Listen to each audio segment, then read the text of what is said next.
4900 episodes ಇಲ್ಲಿವರೆಗೂ shoot ಆಗಿದೆ. ಇನ್ನೊಂದು 100 ಆದರೆ 5000 ಎಪಿಸೋಡ್ಸ್ಗಳಾಗತ್ತೆ, ವಿಚ್ ಇಸ್ ಅ ವರ್ಲ್ಡ್ ರೆಕಾರ್ಡೇ ಅಲ್ವಾ ಸರ್? ನಮ್ಮದನ್ನು ನೀವು ದಾಖಲೆಗೆ ಪರಿಗಣಿಸಬೇಕು, ಇವೆಲ್ಲ ಕೇಳಕ್ಕೆ ಹೋಗಿಲ್ಲ. ಯಾಕಂದರೆ ಮೂಲತಃ ದಾಖಲೆಗಾಗಿ ನಾವು ಈ ಕಾರ್ಯಕ್ರಮ ಮಾಡಿಲ್ಲ. ಭಾರತದಲ್ಲಿ ಯು ಸೆಡ್ ಇಟ್ ವ್ಯಂಗ್ಯ ಚಿತ್ರಗಳ ಸರಣಿಯನ್ನ ಯಾರು ಬರೆದರು? ಇದು ನಮ್ಮ ಖುಷಿಗೆ, ಕಲಿಸಿಗೆ ಒಳ್ಳೆಯ ಅವಕಾಶ ಅಂತ ಗೊತ್ತಾದಾಗ ಮಾಡ್ಕೊಂಡು ಬಂದ್ವಿ ಅಷ್ಟೇ. ಬಹಳ ತೃಪ್ತಿ ಕೊಟ್ಟಿರುವಂತಹ ಪುಸ್ತಕ ಯಾವುದು? ನನ್ನ ಗಮನವನ್ನು ಅತೀವ ಸೆಳೆದಿರೋದು ಅಂದರೆ ಮಿದುಳನ್ನು ಅರ್ಥ ಮಾಡ್ಕೊಳಕ್ಕಾಗಿಲ್ಲ ಇವತ್ತು ನನಗೆ. ಡಾಕ್ಟರ್ ಆಗಿ, ಟೀಚರ್ ಆಗಿ, ಹೋಸ್ಟ್ ಆಗಿ, ಆ್ಯಂಡ್ ಎಲ್ಲದಕ್ಕೂ ಮೀರಿದ ಒಂದು ಜ್ಞಾನ ಭಂಡಾರವಾಗಿ ಕೂತಿದ್ದೀರಾ. What a life sir. ಅನೇಕ ರಾತ್ರಿಗಳನ್ನು ಊಟ ಇಲ್ಲದೆ ಕಳೆದಿದ್ದೇವೆ, ಉಪವಾಸದಲ್ಲಿ ನಿದ್ರೆ ಮಾಡಿದ್ದೇವೆ. ತುಂಬ ಹಸಿವಾದಾಗ ಏನು ಮಾಡೋದು? ಎಷ್ಟೊಂದು ನೀರು ಕುಡಿತೀರ? ಅದಕ್ಕೆ ನಾನು ಕಂಡುಕೊಂಡಿದ್ದಂಥ ಒಂದು ಉಪಾಯ ಅಂದರೆ ಗುಂಡು ಕಲ್ಲು. ಆ ಕಲ್ಲಿನ ಹೊಟ್ಟೆ ಮೇಲೆ ಇಟ್ಕೊಳ್ತೀನಿ.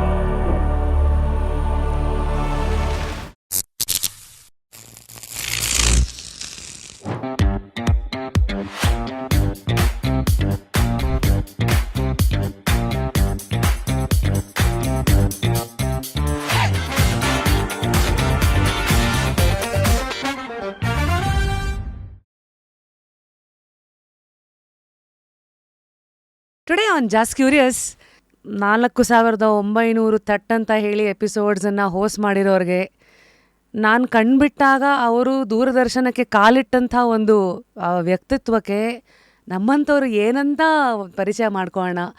ಯಾವ ಒಂದು ಏನಂತಾರೆ ಸರ್, ಎಕ್ಸಾಜುರೇಷನ್ನು, ಎಲ್ಲ ಅತಿಶಯೋಕ್ತಿಗಳನ್ನೆಲ್ಲ ಸೈಡಿಗಿಟ್ಟು, here I am sitting as a very simple and a curious student in front of a mountain like you. Firstly, Someshwar sir, welcome to Just Curious. ಹೇಗಿದ್ದೀರಾ ಸರ್? ನಮಸ್ಕಾರ.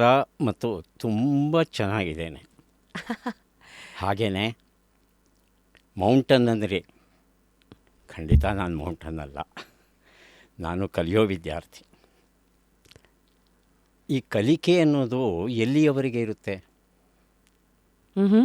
ನನ್ನ ಉತ್ತರ ಸಾಯುವ ಕೊನೆಯ ಕ್ಷಣದವರೆಗೂ ಇರುತ್ತೆ. ನಿಜ ಸರ್. ಭಗವಂತ ಇದ್ದಾನೋ ಇಲ್ವೋ ಗೊತ್ತಿಲ್ಲ. ಅಕಸ್ಮಾತ್ ಇದ್ದರೆ ಅವನಲ್ಲಿ ಒಂದು ಪ್ರಾರ್ಥನೆ, ಸಾಯುವಾಗ ನನ್ನ ಪ್ರಜ್ಞೆ 100ಕ್ಕೆ 100ರಷ್ಟು ಸ್ವಚ್ಛವಾಗಿರಲಿ, ತಿಳಿಯಾಗಿರಲಿ, ನಿಖರವಾಗಿರಲಿ. ಯಾಕೆ ಅಂದರೆ ಈ ಸಾವು ಅಂದರೆ ಏನು ಅನ್ನೋದನ್ನು ಇನ್ನೂ ಅರ್ಥ ಮಾಡ್ಕೊಳ್ಳೋಕ್ಕಾಗಿಲ್ಲ ನನ್ನಿಂದ. ವೈದ್ಯಕೀಯವನ್ನು ಓದಿದ್ದೇನೆ, ಒಂದಷ್ಟು ನಮ್ಮ ಭಾರತೀಯ ಸಾಹಿತ್ಯವನ್ನು ಓದಿದ್ದೇನೆ, 70 ವರ್ಷಗಳ ಅಂಚಿಗೆ ಬಂದಿದ್ದೇನೆ, ಅನೇಕ ಸಾವುಗಳನ್ನು ಕಣ್ಣಾರೆ ಕಂಡಿದ್ದೇನೆ. ಆದರೂ ಸಾವು ಅಂದರೆ ಏನು ಸರ್ ಅಂತ ನೀವೇನಾದರೂ ಸರಳವಾದ ಪ್ರಶ್ನೆ ಕೇಳಿದ್ರೆ ಅಷ್ಟೇ ಸರಳವಾದ ಉತ್ತರ ಕೊಡಲಿಕ್ಕೆ ಸಾಧ್ಯ ಇಲ್ಲ. ನಾನು ಏನೇ ಉತ್ತರ ಕೊಟ್ಟರೂ ಅದು ಬರೀ ಸಿದ್ಧಾಂತಗಳಾಗುತ್ತೆ, ಥಿಯರಿ ಆಗುತ್ತೆ. ಹಾಗಾಗಿ ಸಾಯುವಾಗ ಅದರ ಅನುಭವ ಹೇಗಿರುತ್ತೆ ಅದನ್ನು ತಿಳಿಯುವ ಕುತೂಹಲ ನನಗಿದೆ. ಹಾಗಾಗಿ ಸಾಯುವ ಕೊನೆಯ ಕ್ಷಣದವರೆಗೂ ನಾನು ವಿದ್ಯಾರ್ಥಿ.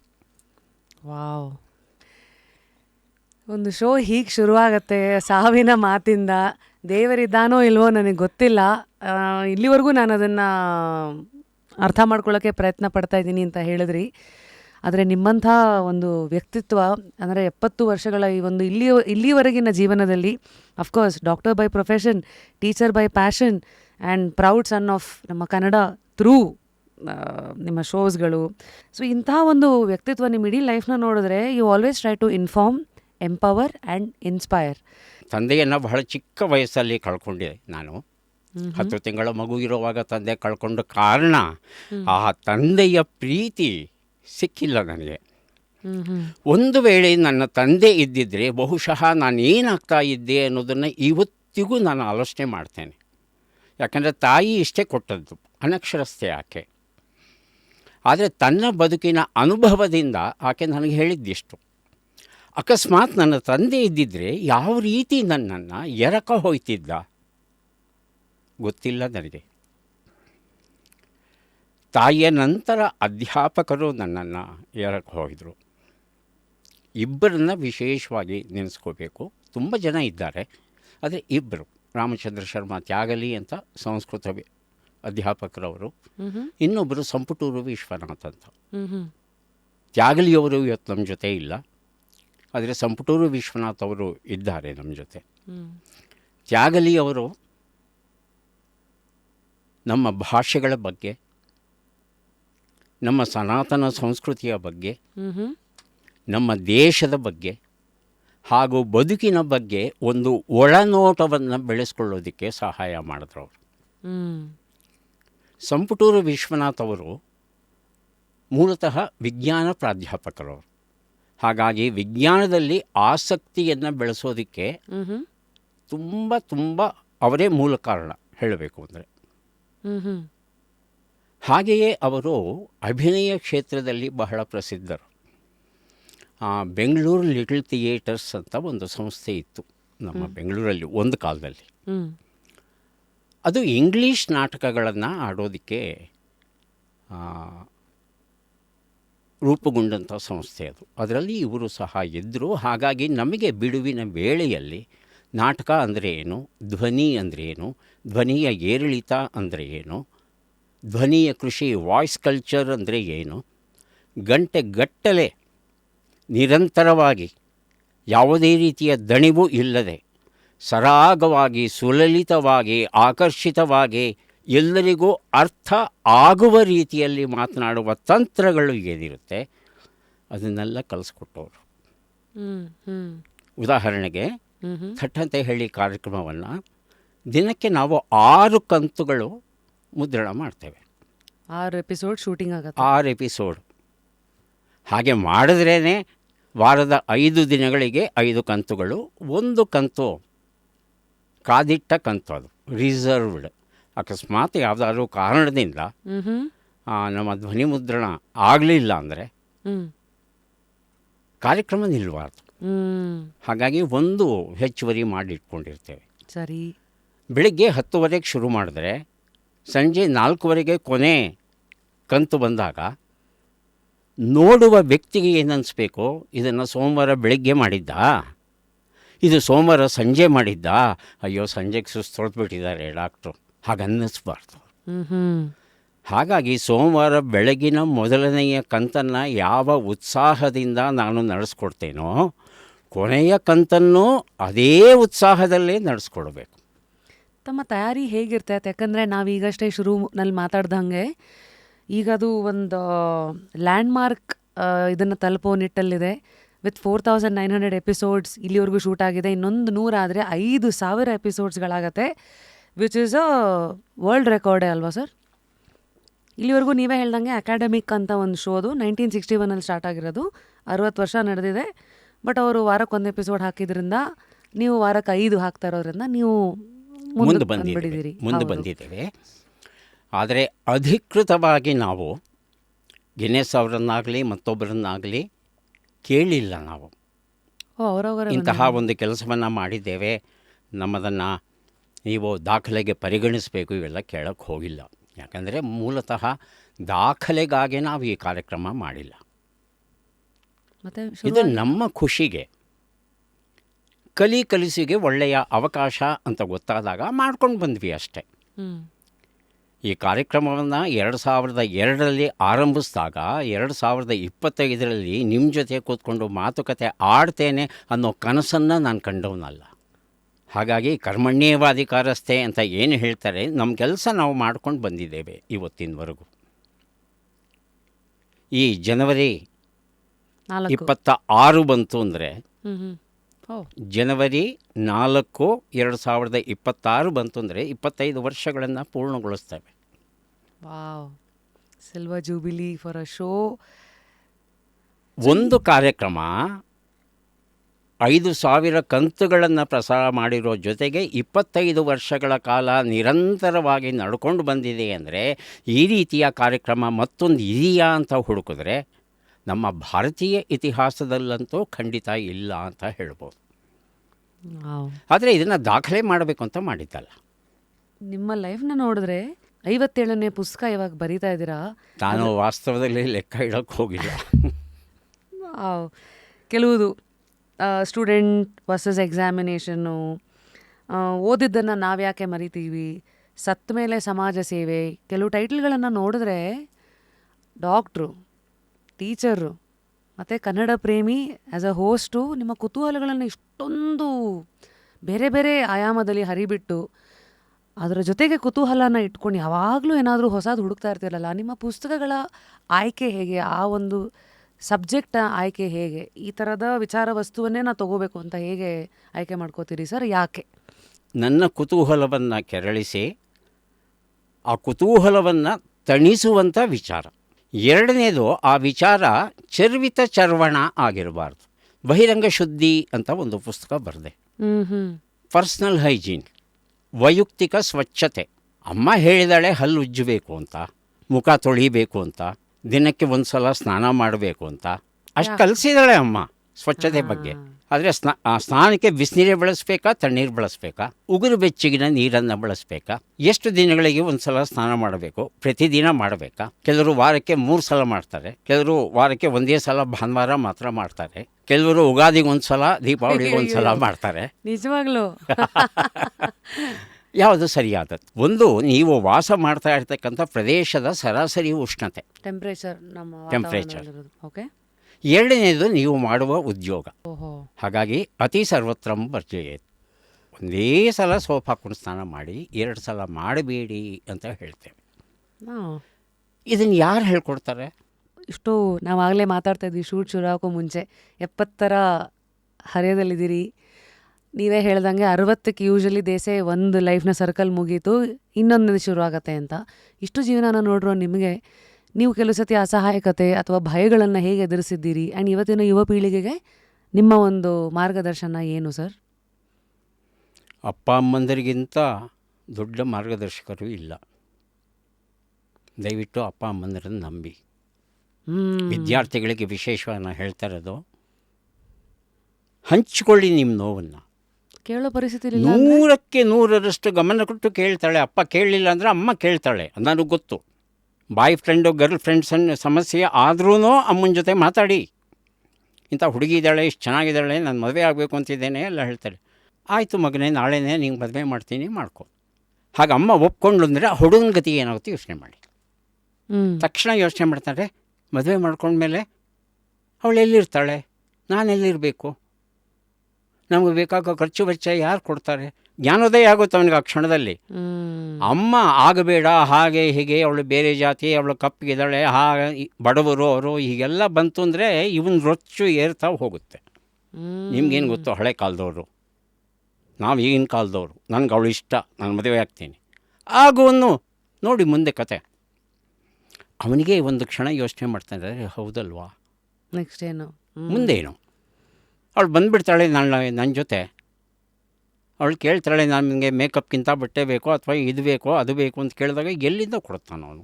ದುಡ್ಡಿಲ್ಲಿಂದ ತರ್ತಾನೆ. ಅಪ್ಪ ಅಮ್ಮದನ್ನು ಕೇಳೋಕ್ಕಾಗುತ್ತಾ? ಅಪ್ಪ ಅಮ್ಮಂದಿರು ಇರ್ತಾರೆ, ಮದುವೆ ಆಗಿದೆಯಪ್ಪ, ನಿಂದು ಪ್ರತ್ಯೇಕ ಸಂಸಾರ, ನೀನು ಬೇರೆ ಮನೆ ಮಾಡ್ಕೊಂಡು ಹೋಗು ಅಂತ ಹೇಳಿದ್ರೆ ಇವನ ಗತಿ ಏನು? ಅದಕ್ಕೆ ಅಪ್ಪ ಅಮ್ಮಂದರು ನಿಧಾನಕ್ಕೆ ವಿವರಿಸಿ ಹೇಳ್ತಾರೆ. ಅಂದರೆ ಮನೆಯಲ್ಲೇ ಹೇಳ್ಕೊಳ್ಳೋಕೆ ಯಾರೂ ಇಲ್ಲ, ನೋವಲ್ಲಿ ಒದ್ದಾಡ್ತಾ ಇರ್ತಾರೆ, ಇಕ್ಕಟ್ಟಲ್ಲಿರ್ತಾರೆ, ಅಂಥವ್ರು ಏನು ಮಾಡಬೇಕು? ಅಪ್ಪ ಅಮ್ಮಂದರು ಇಲ್ಲ ಅಂತ ಹೇಳ್ತಂದರೆ ಮುಂದಿನ ಆಪ್ತ ಸಲಹೆ ಗುರುಗಳು, ಪಾಠ ಹೇಳಿರುವಂಥ ಗುರುಗಳು. ನನಗೆ ಮಾರ್ಗದರ್ಶನ ಕೊಟ್ಟವರು ನನ್ನ ಗುರುಗಳೇ. ಅಧ್ಯಾಪಕರ ನಂತರ ವೈದ್ಯರಲ್ಲಿ ಕೆಲವರು ಈ ಕೌನ್ಸಿಲಿಂಗ್ ಕಲ್ತಿರ್ತಾರೆ. ನಾನು ಒಂಚೂರು ತಿಳ್ಕೊಂಡಿದ್ದೇನೆ. ಹಾಗೆ ಅನೇಕ ಜನ ಆಪ್ತ ಸಲಹೆ ಕೇಳ್ತಾರೆ. ಕೆಲವರಂತೂ ಫೋನ್ ಮೂಲಕನೇ, ಸರ್ ನಿಮ್ಮನ್ನು ನೇರವಾಗಿ ನೋಡೋಕ್ಕೆ ನನಗೆ ಇಷ್ಟ ಇಲ್ಲ ಇಂಥ ಸಮಸ್ಯೆ ಅಂದಾಗ ನನಗೆ ಗೊತ್ತಿರೋದನ್ನು ಹೇಳ್ತೇನೆ. ಹೇಳಿಬಿಟ್ಟು ಇಂತಹ ವ್ಯಕ್ತಿ ಇದ್ದಾರೆ, ಅಲ್ಲಿ ಹೋದರೆ ಮುಖತಃ ಮಾತಾಡಬೇಕು, ಇದೆಲ್ಲ 1 ನಿಮಿಷ 2 ನಿಮಿಷದಲ್ಲಿ ಹೇಳಲಿಕ್ಕೆ ಆಗೋದಿಲ್ಲ, ಇದು ಇಂಥವ್ರನ್ನ ಭೇಟಿಯಾಗು, ಆ ಮಾರ್ಗದರ್ಶನ ಕೊಡ್ತೇನೆ. ಹಾಗೆ ಆಪ್ತ ಸಲಹೆಗಾರರ ಹತ್ರ ಹೋಗಬೇಕು. ಆನಂತರ ಗೆಳೆಯರು, ಒಳ್ಳೆ ಗೆಳೆಯರು. ಇಲ್ಲ ಆಗದೆ ಒಂದು ಇಲ್ಲ ಲಾಸ್ಟು ಮೋಸ್ಟ್ಲಿ ಅಪ್ಪ ಅಮ್ಮ ಇಲ್ಲಾಂದರೆ ಇಮಿಡಿಯೇಟಾಗಿ ಫ್ರೆಂಡ್ಸ್ ಹತ್ರ ಓಪನ್ ಆಗಿಬಿಡ್ತಾರೆ. ಒಳ್ಳೆ ಫ್ರೆಂಡ್ಸ್ ಇದ್ದರೆ ಸರಿ, ಅಕಸ್ಮಾತ್ ಕೆಟ್ಟ ಫ್ರೆಂಡ್ಸ್ ಇದ್ದರೆ. ಹಾಗಾಗಿ ಲೇಯರ್ಸ್ ಇದೆ. ನಿಮ್ಮ ಮಕ್ಕಳು ಬುದ್ಧಿವಂತರಾಗಬೇಕಾ ದಡ್ಡರಾಗಬೇಕಾ ಅನ್ನೋದನ್ನು ನಿರ್ಧರಿಸೋದು 2 ಅಂಶಗಳು. ಮೊದಲನೇದು ವಂಶವಾಹಿಗಳು. ನಾನು ನನ್ನ ಅಪ್ಪ ಅಮ್ಮನ್ನು ಆರಿಸ್ಕೊಳ್ಳೋಕ್ಕೆ ಸಾಧ್ಯ ಇಲ್ಲ ನನಗೆ. ಎರಡನೇದು ಪರಿಸರ. ಮೊದಲನೇದು ಮನೆಯ ಪರಿಸರ, ಎರಡನೇದು ಶಾಲಾ ಪರಿಸರ, ಮೂರನೆಯದು ಗೆಳೆಯರ ಪರಿಸರ. ಕನ್ನಡದಲ್ಲಿ ಒಂದು ಅದ್ಭುತವಾದ ಗಾದೆ ಮಾತು ಉಂಟು, ಹಿರಿಯಕ್ಕನ ಚಾಳಿ ಮಣೆ ಮಂದಿಗೆಲ್ಲ ಅಂತ. ಬೆಳಗ್ಗೆ ಎದ್ದು ಕೂಡಲೇ ಅಕ್ಕನೋ ಅಣ್ಣನೋ ಎದ್ದು ಹಲ್ಲು ಉಜ್ಜಿಕೊಂಡು ಮುಖ ತೊಳೆದು ದೇವ್ರ ನಮಸ್ಕಾರ ಮಾಡಿ ತಿಂಡಿ ತಿಂದು ಓದೋಕ್ಕೆ ಕೂತ್ಕೊಂಡ್ರೆ ಚಿಕ್ಕ ಮಗು ಅನುಸರಿಸುತ್ತೆ. ನಮ್ಮಣ್ಣ ಬ್ಯಾಗ್ ತೊಗೊಂಡು ಶಾಲೆಗೆ ಹೋಗೋವಾಗ ನಾನು ಬ್ಯಾಗ್ ತೊಗೊಂಡು ಶಾಲೆಗೆ ಹೋಗ್ಬೇಕು, ಗಲಾಟೆ ರಚ್ಚೆ. ಇಲ್ವೋ ನೀನು ಇನ್ನೂ ಚಿಕ್ಕವನು ಕಣೋ, ನೀನು ಇನ್ನೂ ದೊಡ್ಡವನಾಗಬೇಕು, ನೀನು ಕೇಳ್ತಿರ್ಲಿಲ್ಲ. ಹೋಗ್ಬೇಕು ನಾನು ಹೋಗ್ಬೇಕು, ನಾನು ಹಾಗಾಗಿ ನಿಮ್ಮ ಮನೆಯ ಪರಿಸರ ನಿಮ್ಮನ್ನು ಬುದ್ಧಿವಂತರನ್ನಾಗಿ ಮಾಡುತ್ತೆ, ಇಲ್ಲ ದಡ್ಡರನ್ನಾಗಿ ಮಾಡುತ್ತೆ. ಎರಡನೇದು ನಿಮ್ಮ ಶಾಲಾ ಪರಿಸರ, ಅದ್ಭುತವಾದ ಅಧ್ಯಾಪಕರು ನನಗೆ ಸಿಕ್ಕರು. ಮೂರನೇದು ಗೆಳೆಯರ ಪರಿಸರ. ಎಂತಹ ಗೆಳೆಯರು ನಿಮಗಿರಬೇಕಂದ್ರೆ, ಇಲ್ಲ ನಾನು IAS ಆಗ್ತೇನೆ, ಇಂಡಿಯನ್ ಮಿಲಿಟ್ರಿ ಸೇರ್ತೇನೆ, ಪೈಲಟ್ ಆಗ್ತೇನೆ, IAS ಆಗ್ತೇನೆ, ಡಾಕ್ಟರ್ ಆಗ್ತೇನೆ, ಎಂಜಿನಿಯರ್ ಆಗ್ತೇನೆ, ಈ ಥರ ಒಂದು ಉದಾತ್ತ ಉದ್ದೇಶವನ್ನು ಇಟ್ಟುಕೊಂಡು ಯಾರು ಓದ್ತಾ ಇರ್ತಾರೆ ಅಂಥವ್ರ ಜೊತೆ ನಾನು ಹೋದರೆ, ಒಡನಾಡಿದ್ರೆ ನನಗೂ ಎಲ್ಲೋ ಒಂದು ಸಂದರ್ಭದಲ್ಲಿ ಅನಿಸುತ್ತೆ ನನಗೆ, ಅರೆ ನಾನು ಏನಾದರೂ ಆಗಬೇಕು. ಅದನ್ನು ಬಿಟ್ಟು 3 ಹೊತ್ತು ಮೊಬೈಲು, 3 ಹೊತ್ತು ತುಂಡು ಬೀಡಿ, 3 ಹೊತ್ತು ಗುಂಡು, ಸಿಕ್ಕ ಹುಡುಗರಿಗೆಲ್ಲ ರೇಗಿಸೋದು, ಆ ಗಾಡಿಯಲ್ಲಿ ಕೂತ್ಕೊಂಡು ಹೊಯ್ ಅಂತ ಅದೇನದು ವೀಲಿಂಗ್. ಇಂತಹ ಫ್ರೆಂಡ್ಸ್ ಇದ್ದರೆ ನೀವು ಹಾಗೆ ಆಗ್ತೀರಿ. ಎಲ್ಲ ಮಾತಾಡಿ ಈಗ ಇಂಗ್ಲೀಷಲ್ಲಿ ಒಂದು ಲೈನ್ ಇದೆ sir, ship that weights for the perfect sale will never sale. ಅಂದರೆ ಕನ್ನಡದ ಅನುವಾದ, ಯಾವ ದೋಣಿ ಗಾಳಿಗೋಸ್ಕರ ಕಾದು ಕೂರತ್ತೋ ಅದು ಯಾವತ್ತೂ ದೋಣಿ ನೀರಿಗೆ ಇಳಿಯೋದೇ ಇಲ್ಲ ಅಂತ ಒಂದು ಮಾತಿದೆ. ಇದೆಲ್ಲ ಕೇಳಿದಾಗ ಕೆಲವು ಸತಿ ಎಲ್ಲರ ಜೀವನದಲ್ಲೂ ಓಕೆ ಇದು ಮಾಡೋದಕ್ಕೆ ಇದು ಸರಿ ಸಮಯನ, ನಾನು ರೆಡಿ ಇದ್ದೀನ, ಈ ಥರ ಕೆಲವು ಇದು ಬರುತ್ತೆ. ಸೊ ಇದನ್ನು ಹೇಳಿದಾಗ ನಿಮ್ಮ ಒಂದು ಲೈಫ್ನ ಯಾವ ಘಳಿಗೆ ಅಥವಾ ಘಟನೆ ಒಂದು ಭಾಗ ಜ್ಞಾಪಕಕ್ಕೆ ಬಂತು? ಇಲ್ಲ, ನನ್ನ ಬದುಕಲ್ಲಿ ಆರಂಭದ ದಿನಗಳಲ್ಲಿ ಹಣಕಾಸಿನ ಒತ್ತಡ ಹೆಚ್ಚಿತ್ತು. ಯಾಕಂದರೆ ತಂದೆ ತೀರು ಹೋದ್ಮೇಲೆ ತಾಯಿಯೊಬ್ಬಳು ನನ್ನ ಅಣ್ಣನನ್ನು ಬೆಳೆಸಬೇಕು ಅಂದರೆ ಎಷ್ಟು ಕಷ್ಟಪಡ್ತಾಯಿದ್ಲು ಅದು ಗೊತ್ತಿತ್ತು. SSLC ಮಟ್ಟಕ್ಕೆ ಬಂದಾಗ ಆಕೆ ಹೇಳಿದ್ದು ಒಂದೇ ಮಾತು, ನಮ್ಮ ಮನೆಯಲ್ಲಿ ಮೊದಲ ಬಾರಿಗೆ SSLCಯನ್ನು ಮೊದಲ ಸಲವೇ ಉತ್ತೀರ್ಣ ಆದದ್ದು ನೀನು, ತುಂಬ ಸಂತೋಷದ ವಿಚಾರ. ಓದಬೇಕು ಅಂತ ನಿನಗೂ ಆಸಕ್ತಿ ಇದೆ, ಕಲಿಸ್ಬೇಕು ಅಂತ ನಮಗೂ ಆಸಕ್ತಿ ಇದೆ, ಆದರೆ ಅರ್ಥವ್ಯವಸ್ಥೆ ಹದಗೆಟ್ಟಿರೋ ಕಾರಣ ಓದ್ಸೋಕ್ಕಾಗಲ್ಲ. ಹಾಗಂತ ಹೇಳಿ ನೀನು ಕೆಲಸಕ್ಕೆ ಹೋಗಬೇಕು, ದುಡ್ಕೊಂಡು ಬರಬೇಕು ಅನ್ನೋ ಒತ್ತಡವೂ ಹಾಕೋಲ್ಲ. ನೀನು ಓದ್ತೇನೆ ಅನ್ನೋದಾದರೆ ಅದಕ್ಕೆ ಬೇಕಾಗುವ ಹಣಕಾಸಿನ ಅಗತ್ಯತೆ ಏನಿದೆ ಅದನ್ನು ನೀನೇ ದುಡ್ಕೋಬೇಕು. ದುಡ್ಕೊಂಡು ಓದ್ತೇನೆ ಅಂದರೆ ಓದು, 2 ಹೊತ್ತು ಊಟ ಹಾಕಲಿಕ್ಕೆ ನನಗೆ ಕಷ್ಟ ಇಲ್ಲ. ಈ ಮಾತನ್ನು ಅಮ್ಮ ಹೇಳಿದಾಗ ನನ್ನ ಮುಂದೆ ದೊಡ್ಡ ಸವಾಲಿತ್ತು. ಒಂದು ರೀತಿಯಾದ ಸ್ವಾಭಿಮಾನವೋ ಮತ್ತೊಂದೋ ಗೊತ್ತಿಲ್ಲ. ಬಂಧುಗಳ ಹತ್ತಿರ ಕೈ ಚಾಚಕ್ಕೆ ಹೋಗಲಿಲ್ಲ. ಉಳಿದದ್ದೇನು ದಾರಿ ನನಗೆ? ಮಕ್ಕಳಿಗೆ ಪಾಠ ಹೇಳೋಕ್ಕೆ ಶುರು ಮಾಡಿದೆ. ನನ್ನ ಅಗತ್ಯಕ್ಕೆ ಬೇಕಾಗುವಷ್ಟು ಹಣ ಇಟ್ಕೊಂಡು ಉಳಿದ ಹಣದಲ್ಲಿ ಸ್ವಲ್ಪ ಮಟ್ಟಿಗಾದರೂ ಅಮ್ಮನಿಗೆ ಕೊಡೋಕ್ಕೆ ಶುರು ಮಾಡಿದೆ. ಆಮೇಲೆ ಪತ್ರಿಕೆಗಳಿಗೆ ಬರೆದರೆ ಹಣ ಬರುತ್ತೆ ಅನ್ನೋ ವಿಚಾರ ಗೊತ್ತಾದಾಗ ಸೈನ್ಸ್ ರಿಪೋರ್ಟರ್ ಅನ್ನೋ ಪತ್ರಿಕೆಯಲ್ಲಿ ಬರ್ತಾ ಇದ್ದ ಇಂಗ್ಲೀಷ್ ವಿಜ್ಞಾನ ಲೇಖನಗಳನ್ನು ಕನ್ನಡಕ್ಕೆ ಅನುವಾದ ಮಾಡಿ ಪತ್ರಿಕೆಗಳಿಗೆ ಕಳಿಸ್ತಾ ಇದ್ದೆ. 10 ರೂಪಾಯಿ 20 ರೂಪಾಯಿ ಹಣ ಬರೋದಾಗ. ಹಾಗೆಯೇ ಕಾರ್ಟೂನ್ಗಳನ್ನು, ವ್ಯಂಗ್ಯ ಚಿತ್ರಗಳನ್ನು ಬರೀತಾ ಇದ್ದೆ. ಒಂದು ವ್ಯಂಗ್ಯ ಚಿತ್ರ ಪ್ರಕಟವಾದರೆ 3 ರೂಪಾಯಿ ಕೊಡೋರು. ಸ್ವಲ್ಪ ಹಣ ತಂದು ಕೊಡ್ತು ನನಗದು. ಆಮೇಲೆ ನಮ್ಮ ಮೈಸೂರು ಸ್ಯಾಂಡಲ್ ಸೋಪ್ ಯಶವಂತಪುರದಲ್ಲಿದೆ ಕಾರ್ಖಾನೆ. ಡಿಟರ್ಜೆಂಟನ್ನು ಆರಂಭಿಸಿದ್ರು, ಬಟ್ಟೆ ಒಗೆಯೋ ಮಾರ್ಜಕವನ್ನು, ಡಿಟರ್ಜೆಂಟ್ ಪಾಯಿಂಟ್ ಅಂತ. ಆಗ ಅಲ್ಲಿ ಕೆಲಸ ಮಾಡೋದಕ್ಕೆ ವಿದ್ಯಾರ್ಥಿಗಳಿಗೆ ಅವಕಾಶ ಕೊಡ್ತೇವೆ ಅಂತ ಗೊತ್ತಾದಾಗ ನಾನು ಹೋದೆ. ನನ್ನ ಜೊತೆ 2 ಗೆಳೆಯರು ಬಂದರು, 3 ಜನ ಹೋದ್ವಿ. ಒಂದು ಪ್ಯಾಕೆಟ್ ಪೌಡರನ್ನು ಸಿದ್ಧಪಡಿಸಿದ್ರೆ 3 ಪೈಸೆ ಕೊಡೋರು ನಮಗೆ. ನನ್ನ ಮಗನಿಗೆ ಹೇಳಿದ್ರೆ ಕತೆ ಹೊಡಿತಿದೀಯಾ ನೀನು ಅಂತಾನೆ. ಯಾರು ನಂಬಲ್ಲ 1 ಪೈಸೆಗೆ ನಾವು ಕೆಲಸ ಮಾಡಿದ್ವಿ ಅಂದರೆ. ಆದರೆ ಮಾಡಿದ್ದು ಸತ್ಯ. ನಮ್ಮ ಓದೆಲ್ಲ ಮುಗಿಸ್ಕೊಂಡು ಸಂಜೆ ಹೋದಾಗ 6 ಗಂಟೆಯಿಂದ ಒಂದು 8 ಗಂಟೆವರೆಗೂ 8:30ವರೆಗೂ ಮಾಡ್ತಾಯಿದ್ವಿ. ಅಲ್ಲಿ ಯಶವಂತಪುರ ಫ್ಯಾಕ್ಟ್ರಿಗೆ ಹೋಗ್ತಾ ಇದ್ರಿ? ಅಲ್ಲಿಗೆ ನಡ್ಕೊಂಡು ಹೋಗ್ತಾಯಿದ್ವಿ. ನಡ್ಕೊಂಡು ಹೋಗಿ ಅಲ್ಲಿ ಕೆಲಸ ಮಾಡಿ ಬರುವಾಗ ತಿಂಗಳ ಕೊನೆಯಲ್ಲಿ ಒಂದಷ್ಟು ದುಡ್ಡು ಬರೋದು. ಆ ದುಡ್ಡು ತುಂಬ ಸಹಾಯ ಮಾಡಿದೆ. ನಿಜವಾಗ್ಲೂ ಎಲ್ಲಿಯ ಶುರು, ಎಲ್ಲಿಯ ತಿರುವು, ಎಲ್ಲಿಯ ಹಸಿವು, ಎಲ್ಲಿಯ ನೀವು ಕಟ್ಟಿಕೊಂಡಂಥ ಜೀವನ, ಡಾಕ್ಟರ್ ಆಗಿ, ಟೀಚರ್ ಆಗಿ, ಹೋಸ್ಟ್ ಆಗಿ, ಆ್ಯಂಡ್ ಎಲ್ಲದಕ್ಕೂ ಮೀರಿದ ಒಂದು ಜ್ಞಾನ ಭಂಡಾರವಾಗಿ ಕೂತಿದ್ದೀರಾ. What a life sir. ಅನೇಕ ರಾತ್ರಿಗಳನ್ನು ಊಟ ಇಲ್ಲದೆ ಕಳೆದಿದ್ದೇವೆ, ಉಪವಾಸದಲ್ಲಿ ನಿದ್ರೆ ಮಾಡಿದ್ದೇವೆ. ತುಂಬ ಹಸಿವಾದಾಗ ಏನು ಮಾಡೋದು? ಎಷ್ಟೊಂದು ನೀರು ಕುಡಿತೀರಾ? ಅದಕ್ಕೆ ನಾನು ಕಂಡುಕೊಂಡಿದ್ದಂಥ ಒಂದು ಉಪಾಯ ಅಂದರೆ ಗುಂಡು ಕಲ್ಲು. ನಾವೆಲ್ಲ ಈ ರುಬ್ಬೋ ಕಲ್ಲು, ಹಿಟ್ಟು ರುಬ್ಬೋಕ್ಕೆ ಉಪಯೋಗಿಸ್ತಾರಲ್ಲ, ಆ ಥರ ಕಲ್ಲಿರೋದು. ಆ ಕಲ್ಲು ಜೊತೆಗೆ ಇನ್ನೊಂದು ಪುಟ್ಟ ಕಲ್ಲು ಇರ್ತಾಯಿತ್ತು. ಆ ಕಲ್ಲನ್ನು ಈ ಮೆಣಸಿನ್ಕಾಯಿ ಜಜ್ಜೋದಕ್ಕೆ ಅಥವಾ ಲವಂಗ ಜಜ್ಜೋದಕ್ಕೆ, ಚಕ್ಕೆ ಜಜ್ಜೋದಕ್ಕೆ ಅದು ನೇರವಾಗಿ ಹಾಕಿ ರುಬ್ಬೋದು ಕಷ್ಟ. ಸ್ವಲ್ಪ ಜಜ್ಜಿಬಿಟ್ಟು ಹಾಕಿದ್ರೆ ರುಬ್ಬೋದು ಸುಲಭ, ಮಸಾಲೆ ರುಬ್ಬಬೇಕಾದ್ರೆ. ಆ ಕಲ್ಲೊಂದು ಇಟ್ಕೋತಾಯಿದ್ರು. ಆ ಕಲ್ಲನ್ನ ಹೊಟ್ಟೆ ಮೇಲೆ ಇಟ್ಕೋತಾಯಿದ್ರು. ಆ ಕಲ್ಲಿನ ಮೇಲೆ ಹೊಟ್ಟೆ ಮೇಲೆ ಇಟ್ಕೊಂಡ್ರೆ ಅದು ಭಾರ ಬಿಡುತ್ತಲ್ಲ, ಆ ಭಾರದಲ್ಲಿ ಈ ಹಸಿವಿನ ನೋವು ಕಡಿಮೆ ಆಗುತ್ತೆ. ಇದರ ಮಹತ್ವ ನನಗೆ ಗೊತ್ತಾಗಿದ್ದು ನಾನು MBBS ಮಾಡುವಾಗ. ಇವತ್ತಿಗೂ ನನ್ನ ಮನೆಯ ಹಣಕಾಸಿನ ವೆಚ್ಚ ಇತ್ಯಾದಿಗಳು ಏನಿದೆ ಎಲ್ಲವೂ ನನ್ನ ಹೆಂಡತಿ ನೋಡ್ಕೋತಾಳೆ. ಆ ಹೊರೆ ನನ್ನ ಮೇಲೆ ಹಾಕಿಲ್ಲ, ಮನಸ್ಸನ್ನು ಮುಕ್ತವಾಗಿ ಇಟ್ಟಿರೋದ್ರಿಂದ ನನ್ನ ಕೆಲಸ ಕಾರ್ಯಗಳಲ್ಲಿ ತೊಡಗೋದಕ್ಕೆ ಸಾಧ್ಯವಾಗಿದೆ. ಇಲ್ಲಿ ಆಕೆಯ ಮಹತ್ವವನ್ನು ಹೇಳಬೇಕಾಗುತ್ತೆ. ಶನಿವಾರ ಭಾನುವಾರ ಹೆಂಡತಿ ಮಗುವಿನ ಜೊತೆ ಇರಬೇಕಲ್ವ. ಸೊ ಈ 25 ವರ್ಷಗಳಲ್ಲಿ ಹೆಂಡತಿ ಮಗುವಿನ ಜೊತೆ ಇಲ್ಲ ನಾನು. ವಾರದ 5 ದಿನ ಹೊಟ್ಟೆಪಾಡಿಗೋಸ್ಕರ, ಇನ್ನು 2 ದಿನ ಆ ಕೊರತೆಯನ್ನು ಸರಿದೂಗಿಸ್ಕೊಂಡು, ಮಗನನ್ನು ಸಂಭಾಳಿಸ್ಕೊಂಡು, ಮನೆಯ ಕೆಲಸ ಕಾರ್ಯಗಳನ್ನು ಹೊಂದಿಸ್ಕೊಂಡು, ಜೊತೆಗೆ ಆಕೆನೂ ಕೆಲಸ ಮಾಡ್ತಾಯಿದ್ಲು. ಆಗ ತನ್ನ ಕೆಲಸವನ್ನೂ ನೋಡಿಕೊಂಡು ಎಲ್ಲವನ್ನೂ ಸುಧಾರಿಸ್ಕೊಂಡು ಹೋದದ್ದು ನನ್ನ ಹೆಂಡತಿ. ಹಾಗಾಗಿ ಅವರ ಈ ಸಹಕಾರ ಇಲ್ಲದೆ ಹೋಗಿದ್ದಿದ್ರೆ ಬಹುಶಃ ಇಷ್ಟು ದೂರ ಬರೋಕ್ಕೆ ನನ್ನಿಂದ ಆಗ್ತಿರಲಿಲ್ಲ. ತುಂಬ ತುಂಬ ಧನ್ಯವಾದಗಳು.